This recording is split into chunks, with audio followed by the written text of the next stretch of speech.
not at the camera. We're looking at the screen. Well, if I look at the screen, this is what I look like.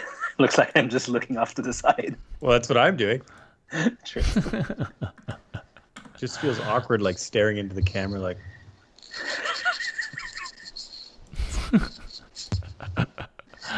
All right, let's see if we can get a sound check. Anybody out there can give us a sound check? Hello. Oh, I think Nick, you're echoing. Yeah, I think I turned off the double. Yeah, I turned off the double. Do you like the cold open I did with Steve Joel? Yeah. That made him sound so epic. Yeah. All right, we got good sound, so let's have dramatic pause for Francois. Good evening, everybody. Welcome to CanHammer Podcast, episode 211. It is early July 6th, I think, 7th? 6th, yes. Who knows anymore? Yeah. Time is a construct. Yeah, it seriously is. And now that things are starting to open up, we're have to start like keeping track of time again. Like, and my daughter's gone to camp this week, and so I have to like keep track of time now, like what time she has to get up, and like it's weird going back to all that, but it's kind of good too. Good for everybody. I get it. I double booked on Saturday because I wasn't used to like having social commitments. So I was like, I had to call up the person I had a commitment with. I was like, hey, yes, so I have my in-laws coming over, which I completely forgot about because, you know, we live in this wasteland right now. Anyways, can we do tomorrow? So yeah, that was interesting. Yeah, we've had a few sessions where we're going to people's backyards. That's kind of weird, but it's like people. And there's other people with you in those backyards, right? You're not just like... Yeah, we're not just sitting in people's backyards, yeah. Looking through back windows. Yeah, exactly. I'll just see Darren's family just in people's backyards staring in their windows. Like, that's kind of... Yeah. Okay, I mean... So things have been opening up. COVID here in Ottawa has been doing really good. I think we had like only 2 new cases today. We're highly vaccinated, very highly vaccinated. I think almost 35% double vax, which is 40. I think it was 40%. Over 40 now. Okay, and yeah. well over 80 single vax. So it's really good. Everybody keep going, get your vaccinations. And so we have like 2 new cases and well under 50 active cases in general. So it's been really good, and things are starting to open up. And start licking doorknobs again. Yeah. I'm gonna kiss every person I see at events now. You know what's starting weird though? François. People still not shaking hands, no hugs. It's kind of that awkward moment where you're like, should we do that now or not? Well, we have to relearn how to live in society. How to be people again. Yeah, even the kids, like when they meet up now with kids, like they don't know how to play at first, and then they kind of and then they forget about it. But yeah, it's pretty interesting. All right, well, I'm here with my usual co-hosts. We got Nick and Francois. How are you guys? Really great, yeah. I'm on vacation.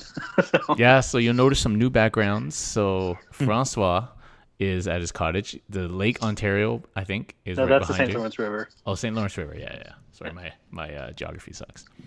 So, and I have my living dining room in my backyard because my basement no longer exists. And Nick has the same old background as usual. Standard gray, still my office, yeah. Mechanicus standard gray. Yeah, exactly. He took some GW spray and just sprayed. That was a very expensive paint job for that office. It was. I do not recommend. $26 per later. foot. Yeah, exactly. Yeah, and probably comes off if you spill some water on it. Yeah, that's right. Oh, my daughter's made an appearance. Okay, go to bed, Charlotte. Yes, so I no longer have a private with kids. I no longer have a private Warhammer room. I'm in my dining room. All right, so tonight we got a action-packed show. Our main topic tonight is talking about coaching, and so we will be talking about that as our main segment. But before that, we got a bunch of stuff to catch up on. Let's start with hobby. What you guys been? I'll start first. I've not been doing any hobby because my hobby is packed, and other than doing it on the veranda outside, I don't have anywhere to hobby, so I've not been doing any hobby, unfortunately. How about you, Francois? What you been up to? Well, my son is a relentless taskmaster and insisted that I finish painting the Cursed City box set before we left the cottage so we could play. And because obviously we were not going to play with gray plastic, right? So I finished that last week, a couple of weeks ago, before we came anyway. And I got to say, those minis are really, really fun to paint. They look great. It's an amazing set. It's just a shame that they ran out and a lot of people who wanted one couldn't get one. But I also finally played the first game today. We played the first mission. It's a really neat kind of combat system. It reminds me a lot of Gloomhaven, simplified of course, but it's very much like Gloomhaven. And the quest through the city seems really fun. We just started, but it's pretty neat. So I like that. So you think it's simpler than Gloomhaven? I think so, because you and I played a lot of Gloomhaven, and so the quest system seems a little bit more linear. As far as the fighting itself and the tile system, it's very similar to Gloomhaven, but each character only has like a few action options. So it's not like you have to think through your movement with the cards, because Gloomhaven is card based, right? Whereas in the Cursed City, each hero has its own set of action, and there's basic actions like moving or searching for treasure, stuff like that. And you can do the action based on what your action dice that you rolled. And so, in that sense, because there's no deck building element, I think it is simpler to Gloomhaven. Yeah. Yeah. Certainly, the components are nicer than Gloomhaven. Like the floor tiles are super nice. Oh yeah. Yeah. Well, the models in Gloomhaven too. Obviously, the models, obviously. But, the monsters in Gloomhaven are cardboard. Yeah, those floor tiles are super, super nice. And but I did find the whole mission thing very convoluted. The setup is very extensive. I feel like they could have made it simpler, that aspect of it. Although playing the characters themselves are pretty simple compared to Gloomhaven. Yeah, but and I actually kind of like how the missions are set up, whereas the enemies keep spawning until you finish the mission. And if you take too long, the night falls, and then because it's nighttime now, the enemies are stronger. So far I like it a lot, but again, we've played like an hour and a half tonight, so we'll see how much staying power it actually has. My son's very happy with it, and it was for him that I bought it. So it also takes up a lot of table space. I know.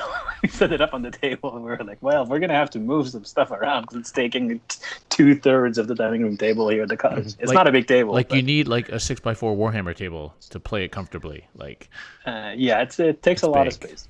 Yeah. All right, cool. How about you, Nick? What you been up to?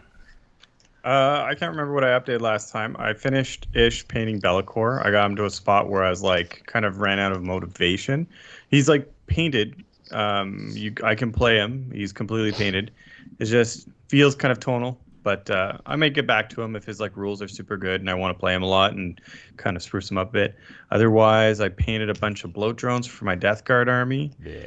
I also ordered a 3D print kind of not dreaded Amble model, because the dreaded Amble is discontinued, and if you want one, it's like $200 on eBay. So I was like, no. So I spent $25 on this 3D print, and I think he looks kind of better. He's got cleaner lines. I slapped some bug wings on him from a drone I had left over, and I just kind of finished painting him tonight as my new Demon Prince, because the old Demon Prince sculpts are like not great.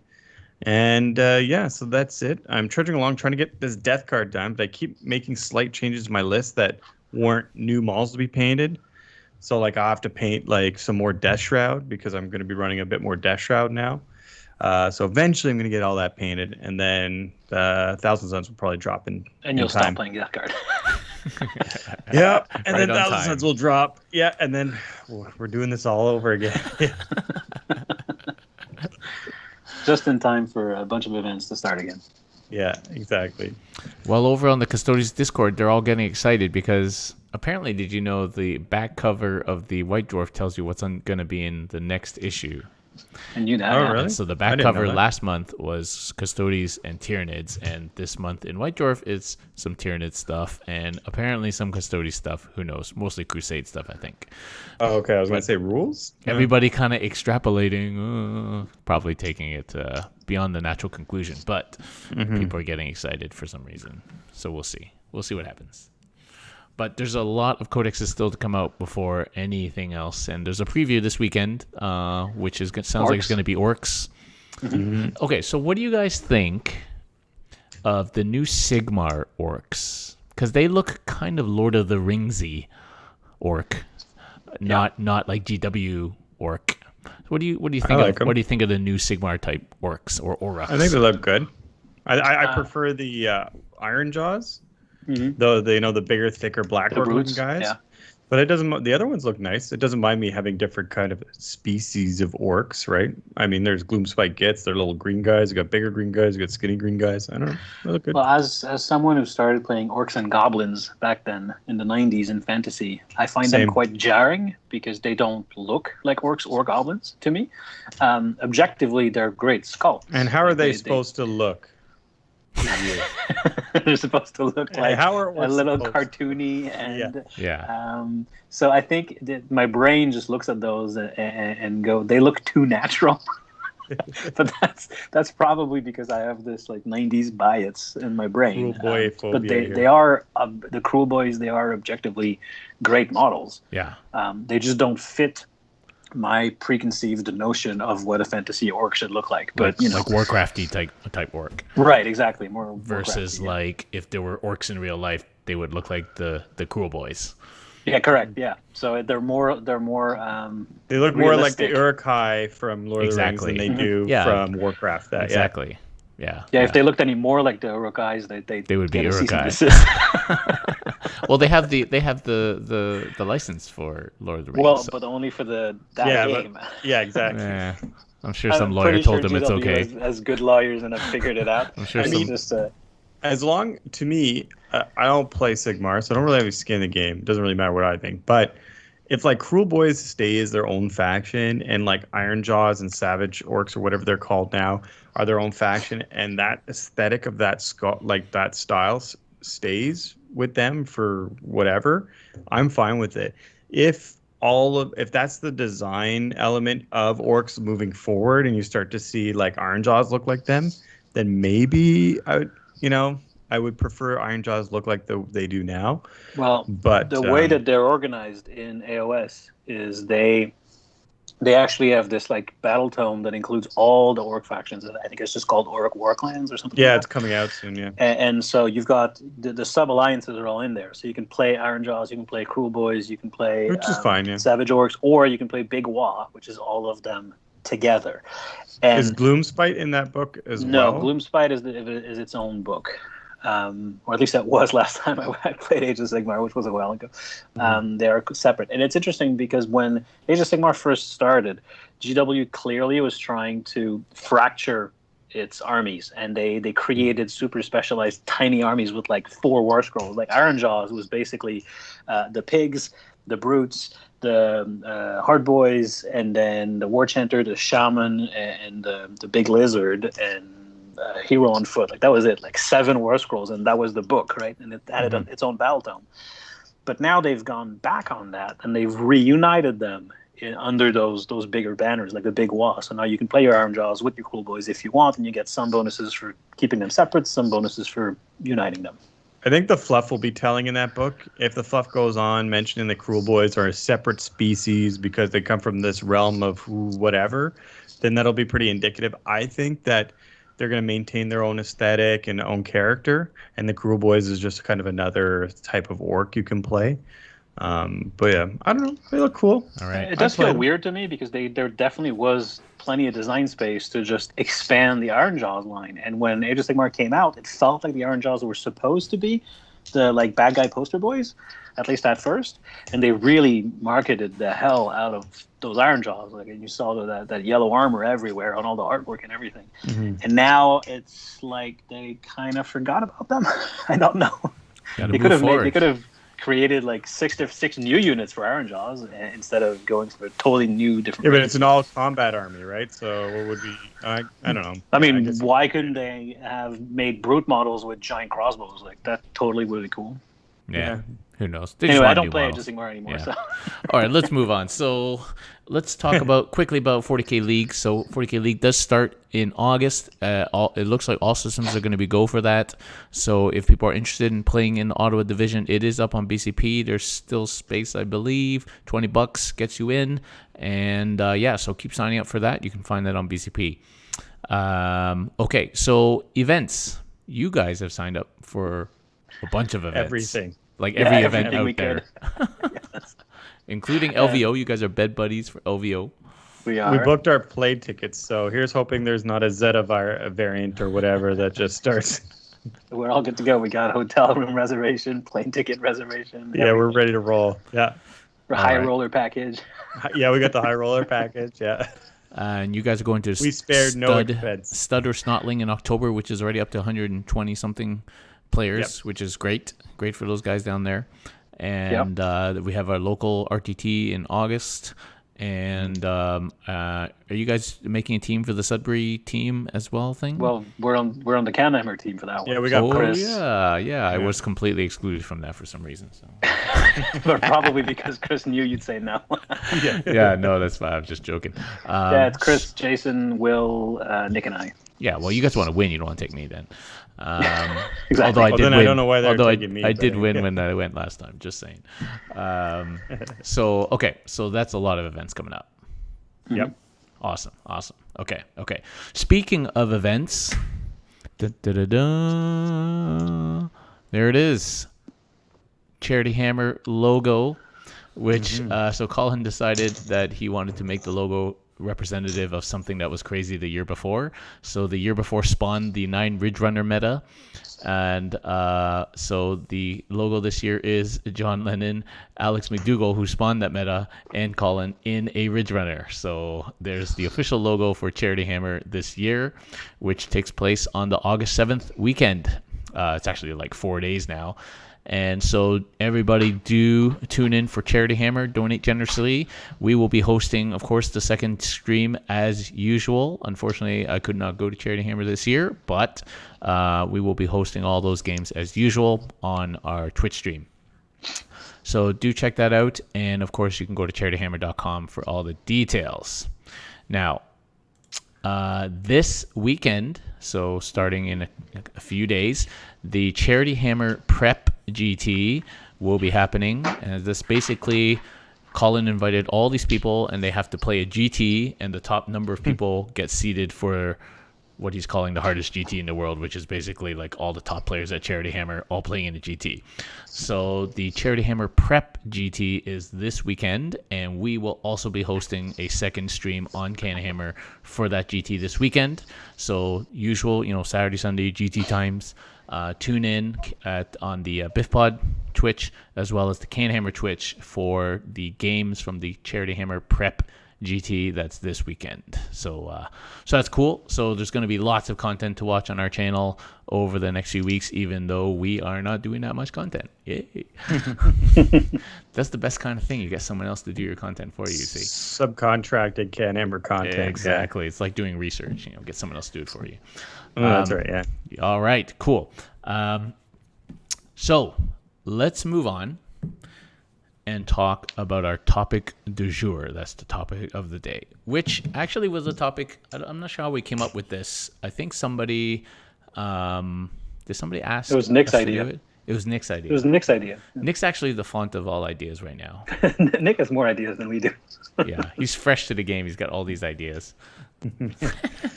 You old grizzled veterans always just shoot me down. No, it can't be done. So we're going to talk about coaching tonight. Coaching in Warhammer 40K. And this is a big topic, so we wanted to kind of cover it in a systematic way.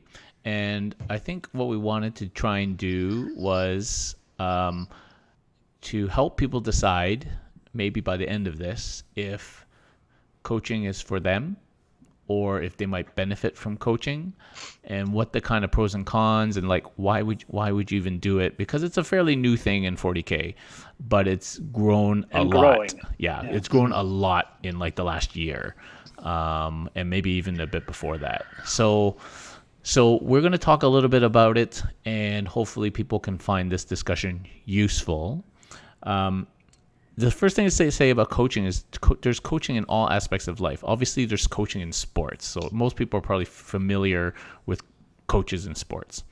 But there's coaches in all other things too. You have life coaches. You have executive coaches, which just teach you how to do executive type things. You can have basically coaching in whatever you want to get better at. Writing coach. Exactly, writing Golfing coach. coach. Yeah. So Fighting coaches. Yeah. So I guess it was as 40K started, as certain people started to go more professional in 40K, and they started to make money off of it, and it started to become their jobs. I guess it was a natural evolution that people would start offering that expertise in coaching services. And we're not going to be shouting particular services out tonight. We're not going to be, bashing services or anything like that. We're trying to stay away from that.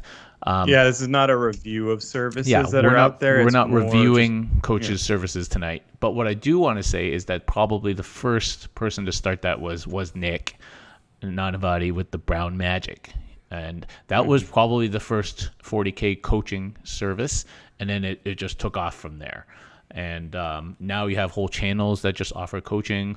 Loads of people offering coaching. You probably don't even realize some of the people you play with regularly are offering coaching.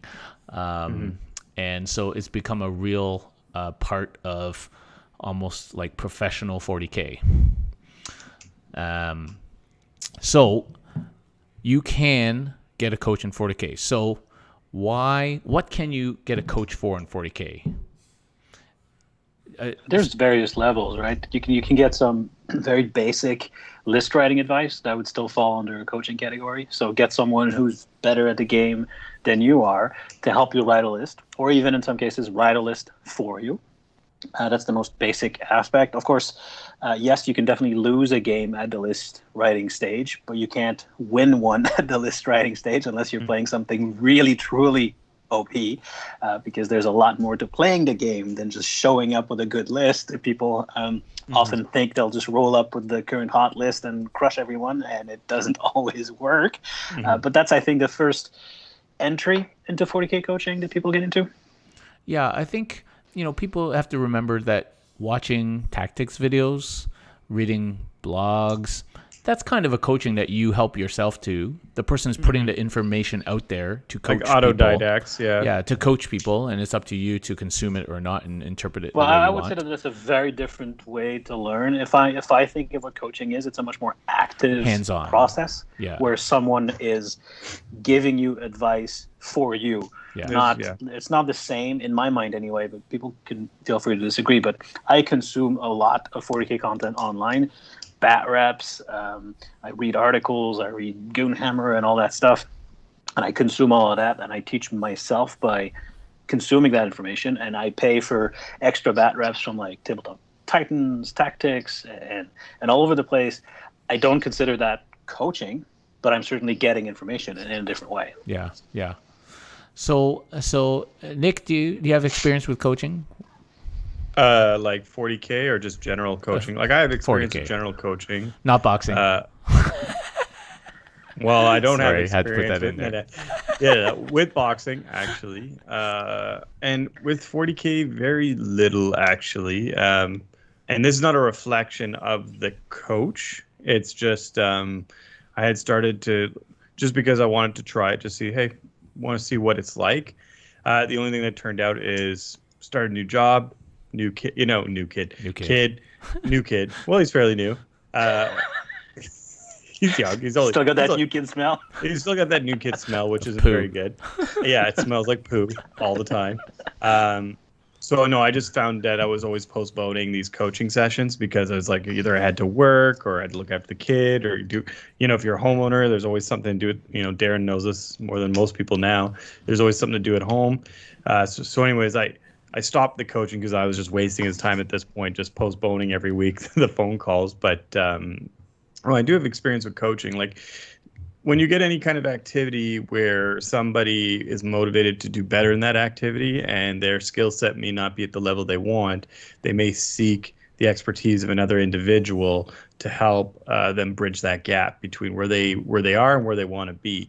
And like you said, Darren, I mean, the last competitive 40K has been exploding. It's probably the last 7 years. And then when Nick branched out to create the Brown Magic, it also like exploded for him. And that kind of bred 40K coaching. And, now that is something you can do. You can go out, you can find a 40K coach, and you can, they're like Francois said, you can do list advice, but there's also other things. They can inform you on how your army plays. They can inform you how your army might play against other armies.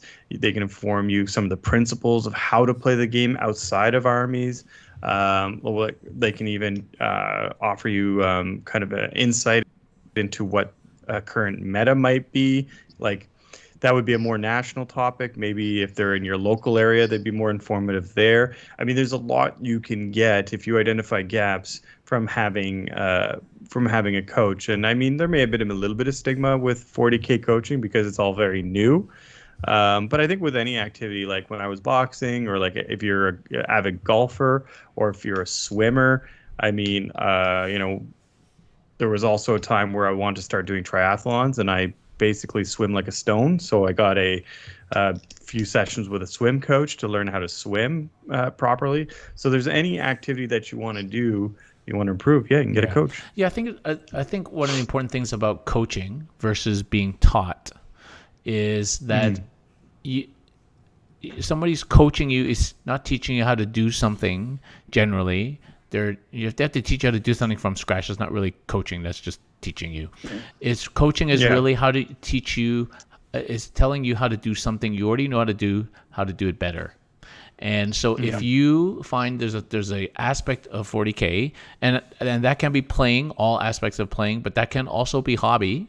There's a lot of paint coaches out there and painting services. Actually, that's something I've most recently been coached in. Then somebody out there can help you do it better. It's not that you don't know how to paint. It's just that you need help with it, or advice, or tips, or whatever. So I think if you are looking to improve at something, then coaching can for you, and that perfectly applies to 40K. Now, whether or not you want to, you have the time to invest into coaching, because it's as much as you put into it is what you get out of it. If you can never make your sessions, if you don't have time to practice what you learn, if you don't have, just like anything, if you don't have time to put into that, then there's probably no point spending money on a coach, because you're not going to really benefit from it. Well, I would argue that if your time is short and you have like more money than time, paying someone to help you improve faster than you would at your own pace is in fact a good idea. So for me, I have a lot of time, and I can play a lot and watch a lot of bat reps and consume a lot of Warhammer content online and otherwise. And so I always felt that I wouldn't get as much out of coaching, because the way that I learn, I go find my own information and kind of distill it. And also I'm lucky that I have lots of great players in my circles that I can chat with, talk about lists, and play against, right? But for someone whose time is more limited and who doesn't play every week like we do, who can maybe just get a session here or there, getting that hour weekly or bi-weekly maybe of coaching at a set time can actually be very valuable and a good time investment. Well, I think you're right. Yeah, no, but I think that. It works both ways. I think if you have so much time, you could do all the coaching and get better exponentially faster because you play so much. Perhaps. Yeah. It depends. Yeah, I think it depends on what you're looking for, right? It depends what you want from it. So I'm in a job right now that I can have media in the background that I can kind of absorb, take a moment.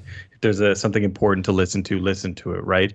There are some jobs, like, say, for example, you, Darren, where if you're in surgery, hopefully that's what you're focusing on, right? So you can't necessarily do that.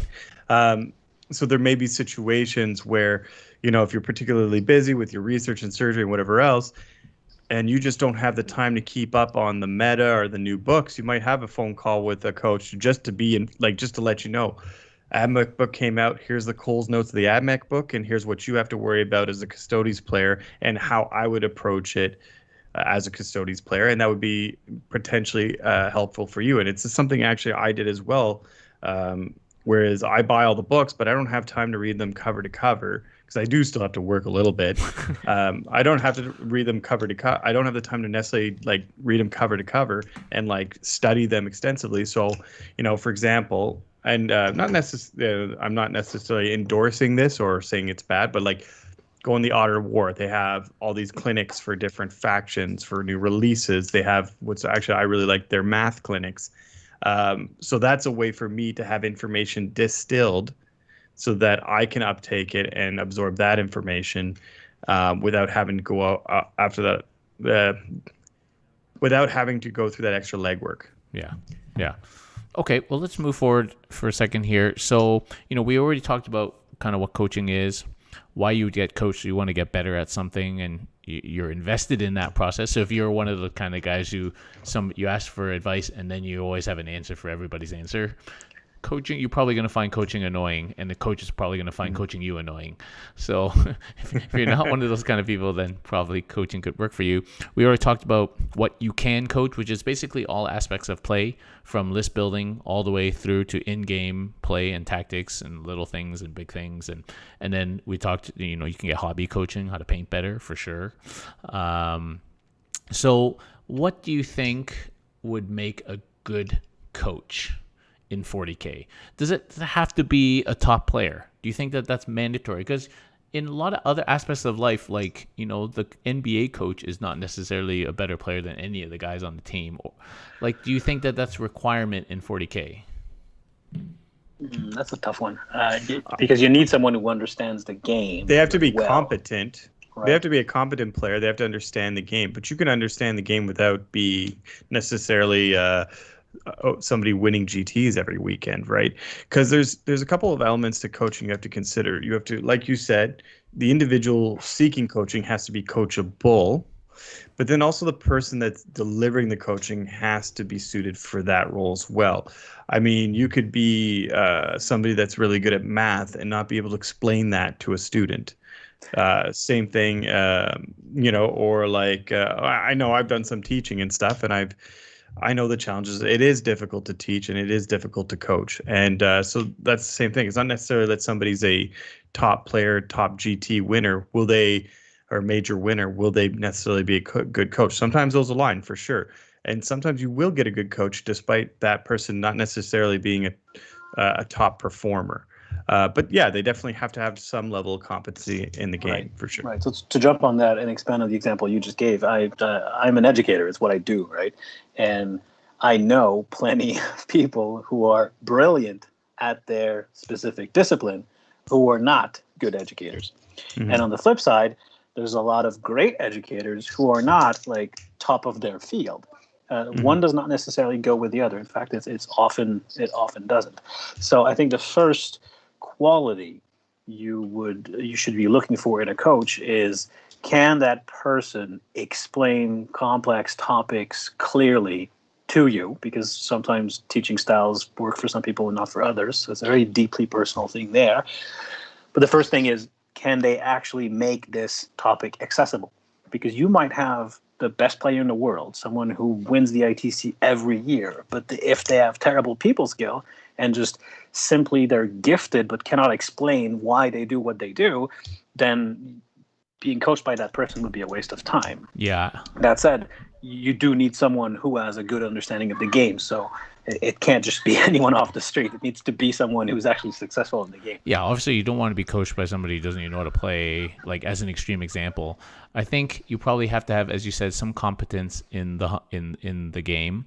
Do you have to go and win GTs? No, I don't think so, because at the end of the day, not everybody can go to a lot of GTs, even just physically, travel time or whatever. I'm sure there's plenty of amazing players out there who would win GTs if they had the opportunity to go to a bunch of GTs.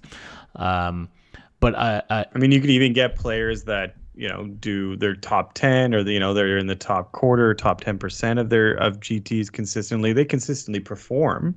I mean, they do well, and that's how, that's where they might derive a lot of their experience and knowledge from. Now, if you're trying to get coached on how to win a 6-round GT, then maybe you should grab a coach who's done that before, because there's other things to go with winning a GT than just playing, like simple things like, like food and sustenance and all that kind of stuff. And, but so there are some aspects outside actually playing the game that somebody like that could coach you on if that is your goal.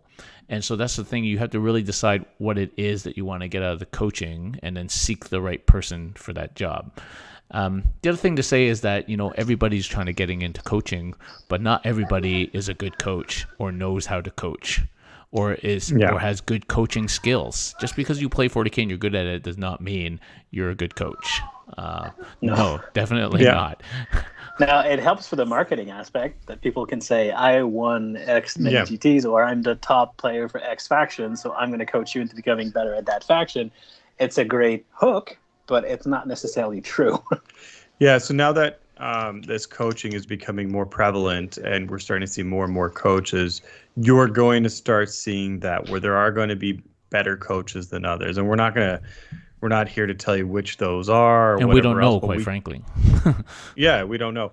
But we can probably guide you in what to look for in a coach and what, like what maybe your expectations should be and what, what you should expect. Yeah, what you should expect from coaching, for example. I don't know if that's what you want to get into, Darren. So, maybe we could talk a little bit about that. So, I have had coach. So I was a big supporter of Nick when he first started. I was one of his first, just because I wanted to support the guy, doing something crazy and new. But received some coaching, and I found that pretty useful at first. I don't have any 40K coaching at the moment, but for the last year during COVID, I was doing a lot of paint coaching, and I actually jumped around 2 or 3 different coaches. Not because I didn't like them or whatever, but I just found my taste for painting styles changed over time. And you don't want to get coached on a style that you don't necessarily want to reproduce, because that's probably how they're going to teach you.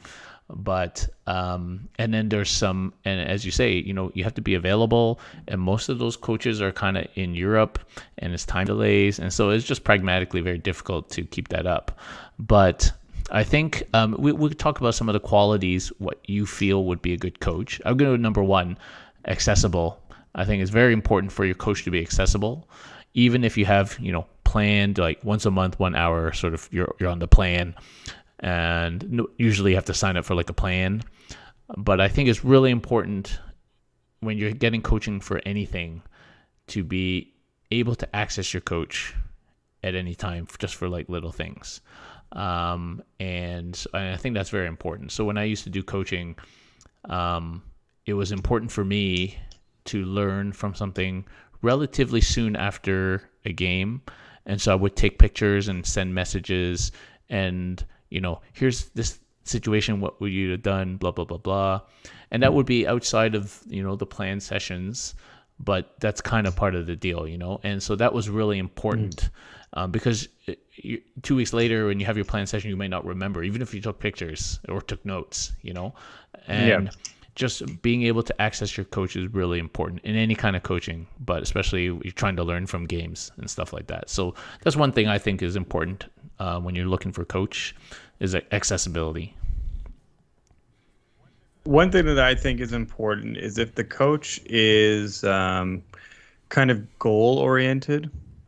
Unless it's what you're looking for, like Francois said, it's an option, like list advice, whatever. If that's what you're looking for, that's perfectly fine.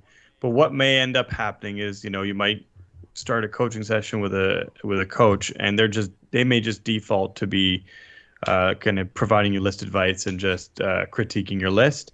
And what can end up happening is, a coach has to also, a good coach would recognize their biases, in terms of like they may be biased towards playing a certain style or playing a certain army, but they have to, in my mind, identify what you're looking to get out of it, what your weaknesses are, and how they're going to fill the gaps in your weaknesses, right?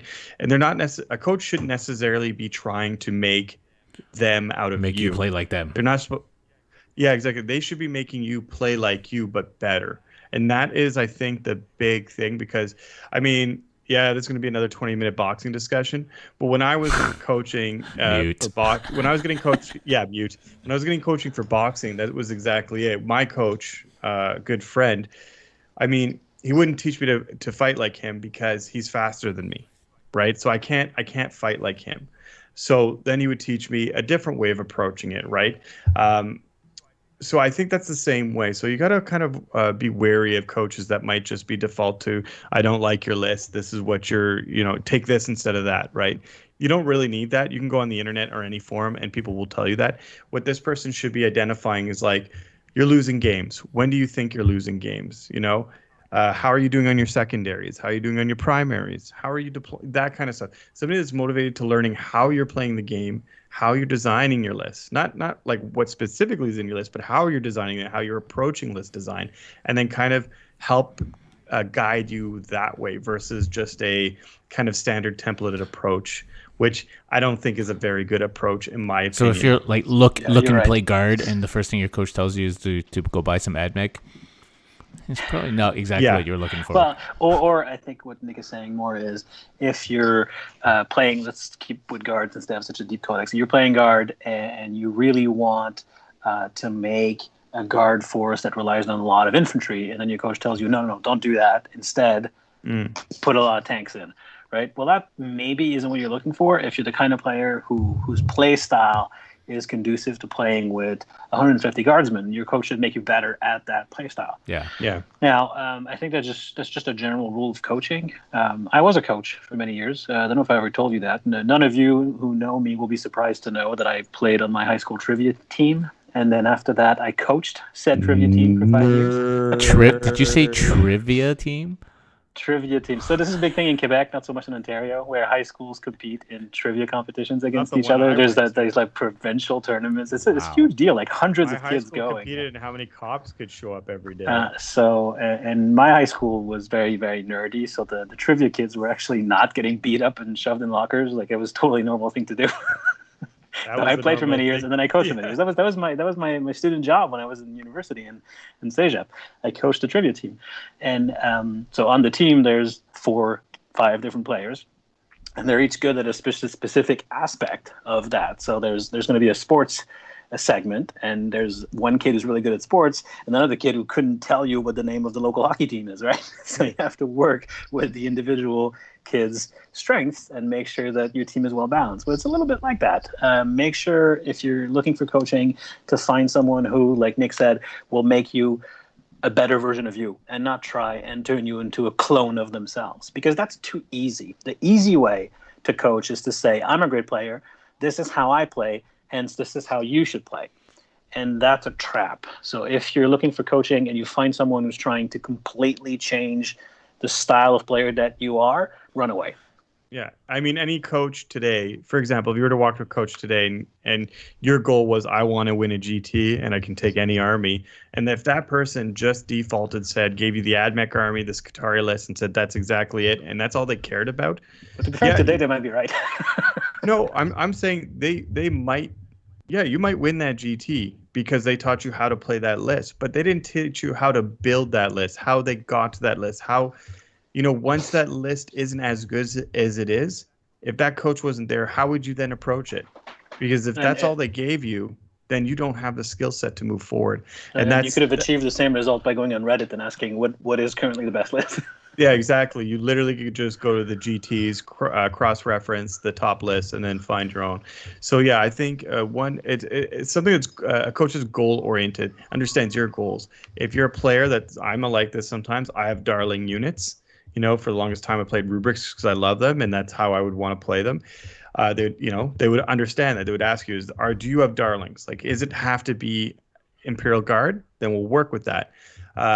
If you don't have darlings and you're just looking to be a GT winner, then they might say, hey, you should play AdMech because of these reasons. Let's see how we can get this army to work for you.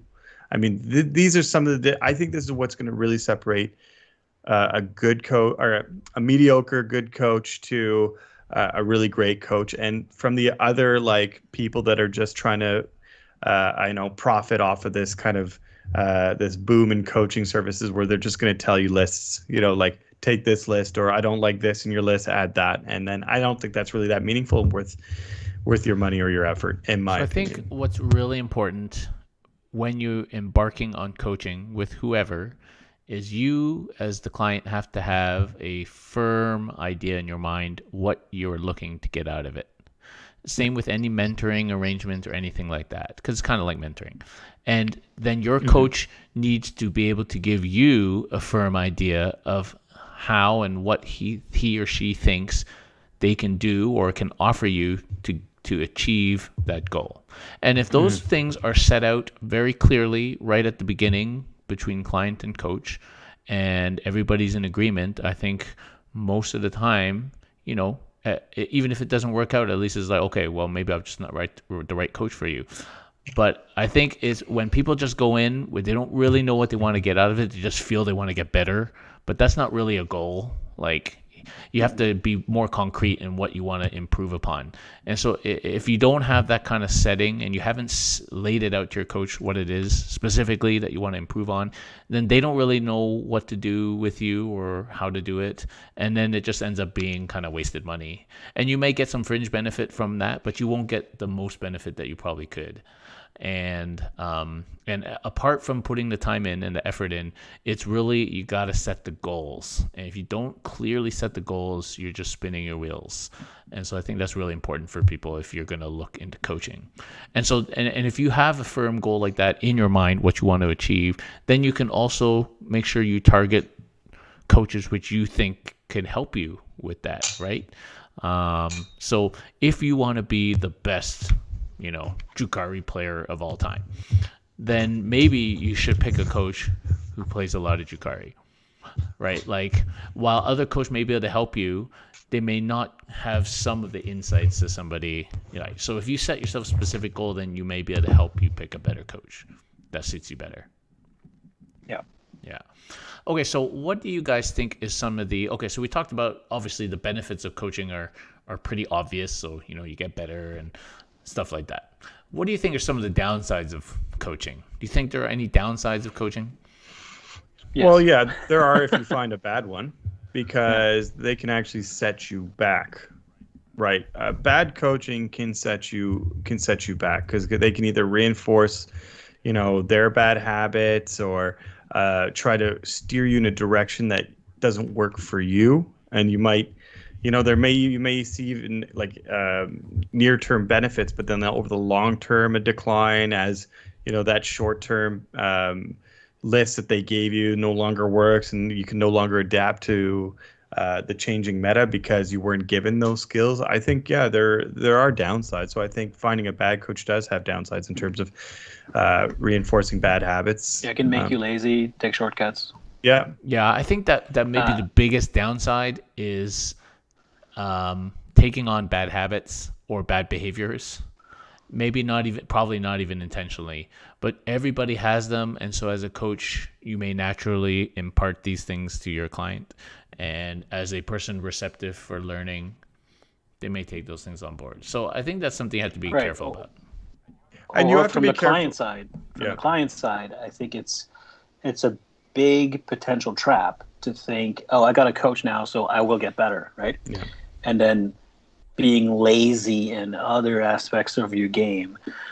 I'm just spitballing here, but I'm guessing that actually happens a lot. Where you think it's the silver bullet. Oh, I got like this great guy who's like the top ranked Drukhari player to coach me, so now I'm going to be a top Drukhari player just because I paid the guy money. That's not how it works. Yeah. You got to put in the work. But I would guess that there's quite a bit of magical thinking there, and you got to be aware of that. Paying someone to coach you will not magically make you better. You will need to invest some of yourself in it to reap the benefits. And I think it's important if you recognize that you reassess your coaching regularly, and if you think it's not going the way you want, that you stop it, right? Like, especially if, right. It's a business transaction. Like, those people are not usually your friends. So if you're not getting your money's worth, stop paying. 100%. Yeah, if you're paying for it and you're not getting what you're hoping to get, or it's just not working out, then don't feel bad about letting it go.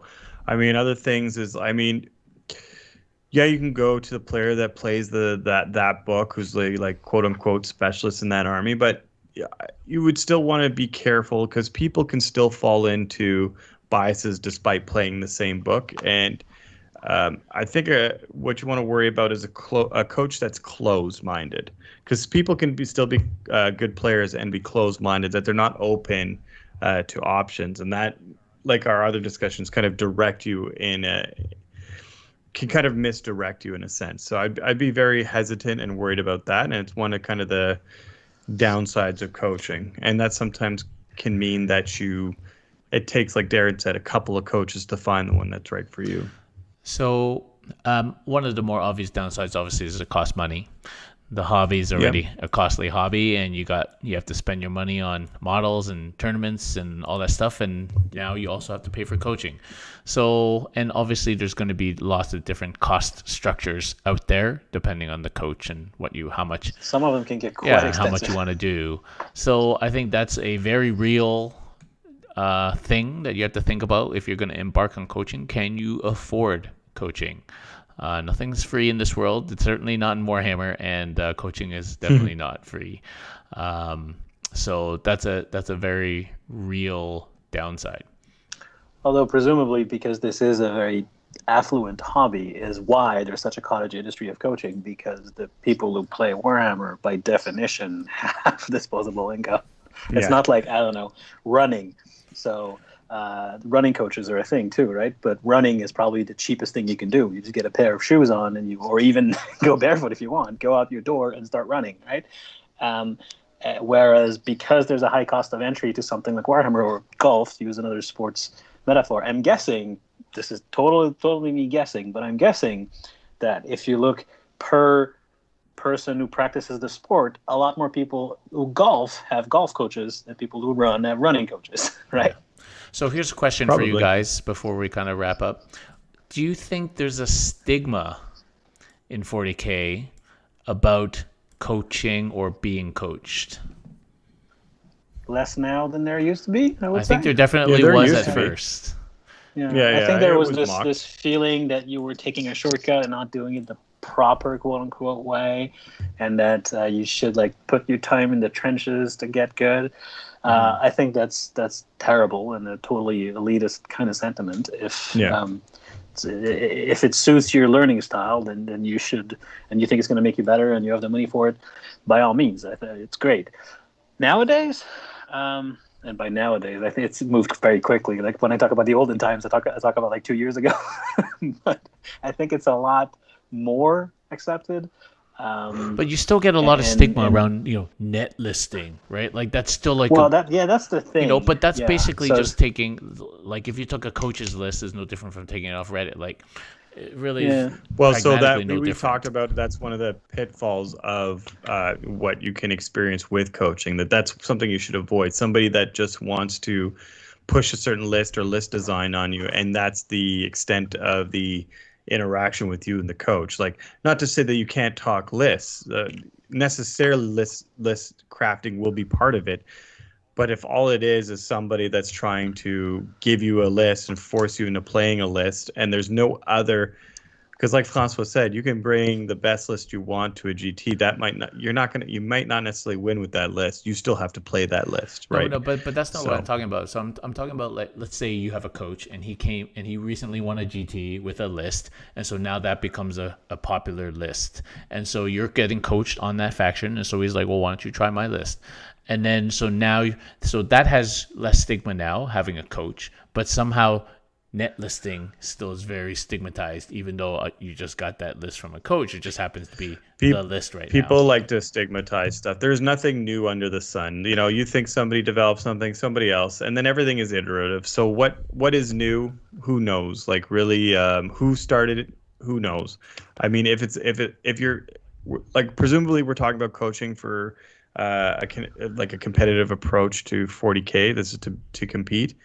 You're going to try to bring the best you can. If somebody already did that, made that list for you, they did the legwork for you.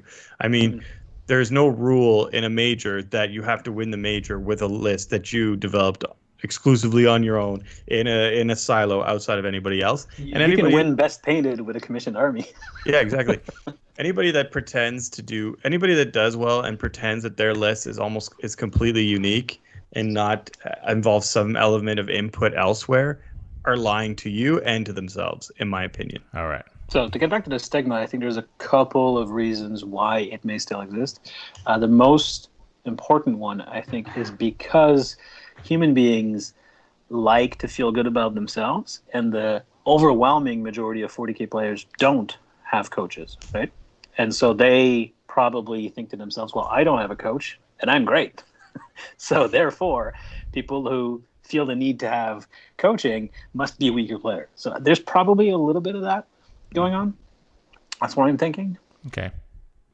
Okay, well, I think we had a pretty good discussion tonight about coaching, pros and cons, why you do it, what you can improve upon with it, and things to look out for when you're choosing a coach. Let's just go to the questions now on Discord here to wrap up. So this is from a couple weeks ago now. So what are the key things a coach can really do? So we kind of covered that. How would you teach a new player to become more objective, focused, and better at playing the mission? I don't know. Just keep telling them that. This is why no one should pay me to be their coach, because my answer to that would be to play more games. Yeah, I don't know. Yeah. Just play games. Give me money now. But this is how I learn, right? This is why I don't subscribe to a coaching service, and I don't plan to. I learn this game and just in general by doing. That's my style. And this is why I like playing better players than myself and players who challenge me. And I would much rather lose to a better player than win against a weaker player, because I've learned something along the way. Maybe I should try it and find out that I'm wrong, but I don't think I would get much from coaching that I can't get by just, doing. And so I would be a terrible coach because I don't have an answer to this. My answer would be do it more and eventually you'll figure it out. You might also be a terrible client too, because you just don't want it. Yeah. Yes. And I'm an educator, right? I teach for a living. Ugh. And he gets glowing reviews. I'm a good one too. Every semester, glowing. I will coach you at history. He'll coach you at history. I would say, I would first ask, I guess, what army that person intends or wants to play. If there are restrictions around that, if they have darling units, right?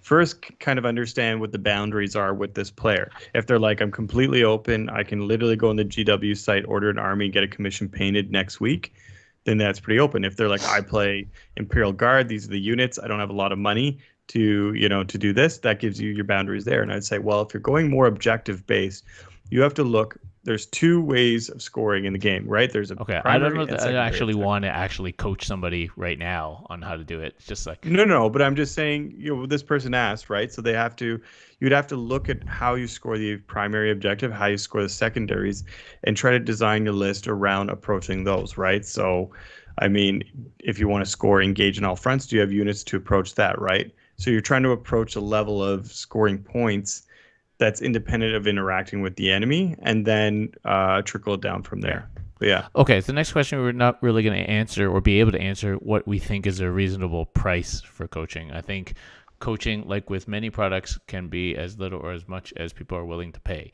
and as they feel is worthwhile. So we'll leave it at that. Coaching for different aspects of the hobby, we talked about specific ways to coach superior to just talking with 40K with friends. Well, that's kind of what Francois was talking about, right? Like, so, just taking in as much hobby as you can versus active coaching, I think it just depends on learning style, really, and time. It also depends on who your circle of friend is. Like, I consider myself very lucky that if I want a rundown of how AdMech works now, I just, fire up a chat with Jeremy and he's going to explain it to me. And if I want to know how sisters work now, I'm just going to ask Chris and he'll tell me, right? I have access to very competent players who play pretty much every army under the sun. And so I just reach out to my social network if I want that information. If you don't have access to that kind of resources, then maybe coaching will give you more than it would for someone like me, who I could just reach out to my buddies and ask. Yeah, I mean, we are fortunate. We all live kind of close. We all played together, all the same armies. If there was LVO coming around, we could literally just set up a day of intense competitive gaming to prepare, and that's kind of how we would kind of coach, interact ourselves. But like Francois said, there's people that maybe their main group is a narrative group of players, and they want to branch out to more competitive play, so they may need that extra help moving forward. All right, so how much should you try to self-improve before you consider a coach to break through a perceived ceiling? It's not an either or, though. Yeah, I don't think you can say 5 games.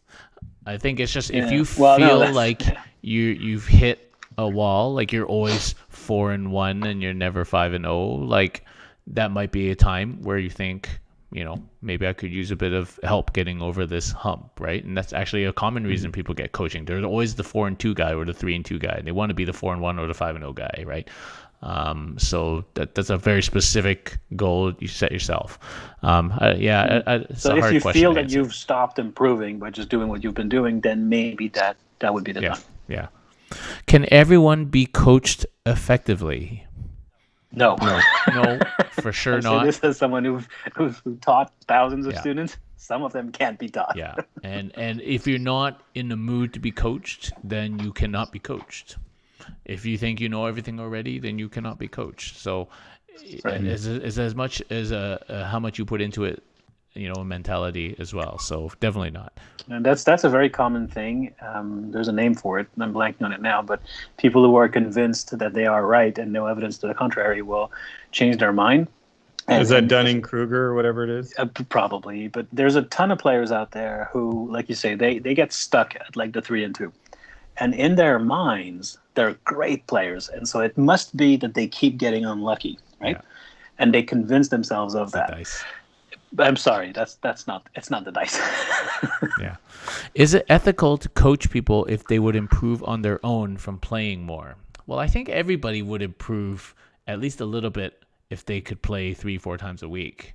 But even then, you'll hit a ceiling eventually.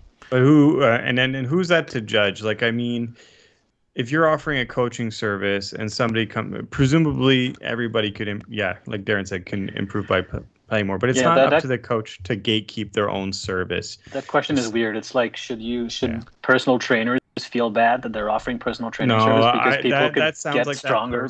That sounds like that person has a personal bias against coaching and is trying to direct the conversation towards it. So, all right, next question. We kind of answered that. Let's see. What things should you do to get the most out of a coaching service? So we kind of talked about that. How important is picking a coach that matches your play style? So we talked a lot about that. The most important, yeah. Yeah, like you're not trying to change yourself unless that's your goal. I don't know. Yeah. As 40K... In which case, it's totally fine. We've been saying, like, don't try to completely renege on who you are as a player. But if that's what you think you need to do, then by all means do it. Yeah. Yeah, you also have to be open to... I mean, if you're like, I'm all combat all the time and I don't want to consider any shooting and you just bring knives to a gunfight, I mean, yeah, you may have to be a little bit flexible in terms of adding different elements to your game. But that person shouldn't take you from I love combat to you're now playing an AdMech gun line. Yeah. And final question, as 40K grows, do we think we'll see a continued evolution of coaching? Yeah, for sure. Well, we've already seen that. Yeah. We've seen from the, cocktail napkin coaching that started to now there's like services that from anywhere from offering clinics to, specific goal-driven programs like the Vanguard Tactics guys do, like Art of War guys do. So, yeah. And then finally, somebody giving a shout out to you, Nick, for being a chaos god, apparently. I don't know how that counts. Well, I mean, based on the chaos... This is I know. Based on the our Chaos Night chats on YouTube, I've had some people message me privately just asking for just discussing kind of their approach to Death Guard, and this last person took some things I said. And apparently, it went well for them, so I'm happy. Yeah. Yes, you heard it here first. Nick is now a chaos coach. He is a chaos coach. I am definitely not a chaos coach. Yeah, $5 per hour. $5 an hour. That's that's a raise. No. He's been given free advice, so yes. Yeah. All right. Well, I think we had a good discussion tonight about coaching. I hope people find that useful to help them decide if they want a coach and what a coach could help them do. So there are a lot of coaching services out there right now. If people have a look around, if that's what you're looking for, so for sure. And I hope that was helpful for people. So thanks very much, everybody, for watching. Thank you, Francois and Nick, for joining again tonight. And so Nick has his stream, that we just talked about, this amazing chaos stream. It has been actually pretty popular. So congratulations to you, Nick. It's been coming from nowhere. Now you're at the top. I think people are using it to help them fall asleep. I think that's why they appreciate it. Just managed to I haven't watched it, so thumbs up before they fall asleep. Yeah, exactly. So Nick is streaming on Thursday at 8 p.m. as usual. And then, as mentioned, this weekend we'll be having streams all Saturday, Sunday for the Charity Hammer Prep GT. So do check that out. There's no donations or anything for this GT, but there will be obviously for the Charity Hammer. Okay. And if you're listening to us on iTunes, all that information is now no longer relevant because I won't have time to edit the podcast until this weekend. That's too bad. So thanks very much for watching, listening, guys, subscribing, and following, and Patreons out there, people on the Discord. Thanks, everybody, for following, and everybody sharing all that. Yeah, have a good night.